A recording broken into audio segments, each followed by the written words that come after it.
ஆடு மாடு கோழி பன்றிகள் கூட நம் சீசருக்கு அடிபணிகின்றன. சீசரிடம் கூறவில்லையா? என்ன கூறுவது? அது உனக்கே தெரியும். கௌலிஸ் கிராமத்தை இன்னும் நம்மால் கைப்பற்ற முடியவில்லை. கைப்பற்ற முடியவில்லை என்றால் கால் பற்ற முடிகிறதா பார்.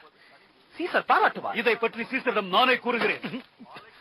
நீ மட்டும் சொன்னால் அப்புறம் நீ நமது ஆயுதங்களை எல்லாம் இரும்பு கடையில் போட்டு பேரிச்சம்பழம் வாங்குகிறாய் என்று கூறிவிடுவேன்.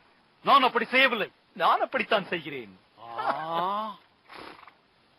அடுத்து நீ குறை பிரசவத்தில் பிறந்த குட்டி. விளக்க தெரியாதவன். உனக்கு என் பேச்சு கேட்டால் சிரிப்பு வருகிறதா?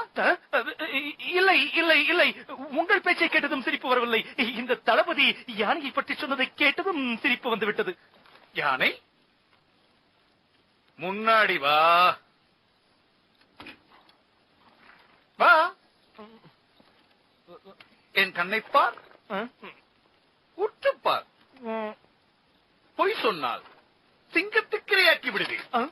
சிங்கத்துக்கு இரையாக என்னை போட்டு விடுவீர்களா? இந்நேரம் நான் உண்மையை மறைத்து பொய் சொல்லி இருந்தால் இவனை எனக்கு முதல் சிங்கத்துக்கு இரையாக்கி இருப்பீர்கள். அப்படியே இவனை சிங்கத்துக்கு இரையாக்கினாலும் நான் பொய்யை மறைத்து உண்மையை கூற மாட்டேன்.